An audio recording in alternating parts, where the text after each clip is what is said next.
السلام عليكم ورحمة الله وبركاته. ازيكم يا حبيب قلبي؟ يا رب تكونوا بخير من داخل مصر وخارج مصر. النهارده بقى عيالي طلبوا مني مكرونة سباكيتي، فعملت لهم. بيحبوها جدا جدا جدا. عيالي عندهم مدمنين مكرونة سباكيتي، بس ما بيحبوش المكرونة السباكيتي اللي فيها طماطم كتير، يعني اللي فيها قوطة كتير. يقولوا لي يا ماما اعملي لنا مكرونة سباكيتي وكتري في الشطة وما تحطيش طماطم كتير، خليها لنا زي الاندومي كده يا ماما. اقول لهم ماشي يا حبايبي. فانا عشان كده ما بكترش الطماطم ليهم، وبتبقى ما شاء الله. بس بتكتر شويه في الشطه. اللهم صل على سيدنا محمد. اهي يا حبيب قلبي، شوفوا مش مكتراها في الطماطم عشان هما طلبهم كده، بيحبوها كده. يقولوا لي بتبقى طعم الاندومي، بس انتي كتري في الشطه. وبعمل لها دقه توم بقى كده وتحابيش حلوه كده.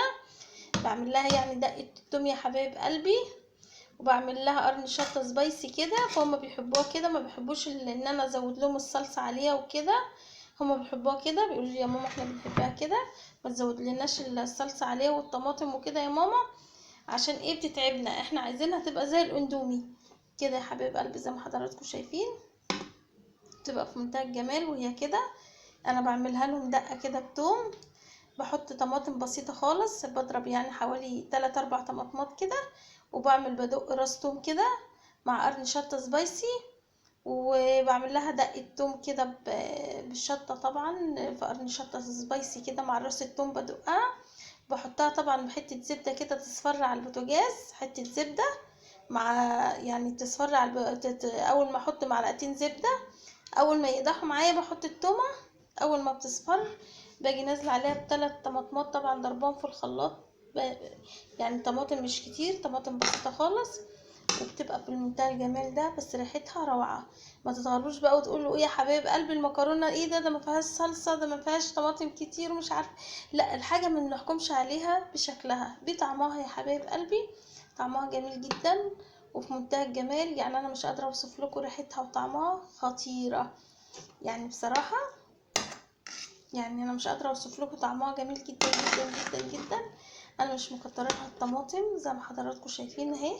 اللهم صل على سيدنا محمد. انا لسه منزلها من على البوتاجاز دلوقتي اهي. مش مكتره لها يعني الطماطم وكده.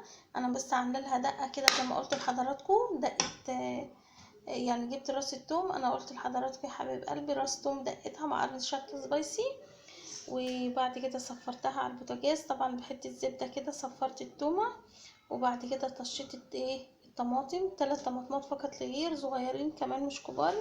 وبعد ما سبكوا معانا حطيت المكرونه بعد ما سلقتها في التسبيكه اللي انا بقول عليها لحضراتكم ديت، وطلعت في منتهى الجمال. حبايب قلبي جميله جدا جدا جدا فوق ما تتصوروا. ما شاء الله. عيالي بيموتوا فيها بس ما بيحبوهاش بطماطم كتير زي ما انا قلت لحضراتكم. طعمها جميل جدا وريحتها جميله وكمان خفيفه، لان هما ما بيحبوش الحاجه المسبكه قوي عشان ما بيتعبوا منها. حبايب قلبي زي ما حضراتكم شايفين في منتهى الجمال.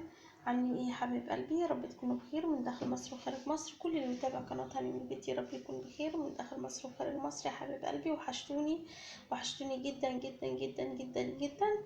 ربنا يخليكم ليا ويجعلكم دايما في حياتي يا رب. سترك ورضاك يا رب. عندنا الاذان جدا. اشهد ان لا اله الا الله واشهد ان محمدا رسول الله. عندنا الاذان جدا يا حبايب قلبي. حبايب قلبي ما تنسونيش بقى في اللايكات والاشتراك في القناه عشان تكبر بفضل ربنا ثم فضلكم. حبايب قلبي عندنا الاذان جدا دلوقتي. هقول لكم يا حبايب قلبي استودعكم الله. ما تنسونيش في اللايك والاشتراك في القناه عشان القناه تكبر بفضل ربنا ثم فضلكم ويخليكم ليا يا حبايب قلبي. اقول لكم دلوقتي استودعكم الله الذي لا يضيع ودائعه. اشوفكم دايما على خير يا رب واسيبكم في رعايه الله. السلام عليكم ورحمه الله وبركاته.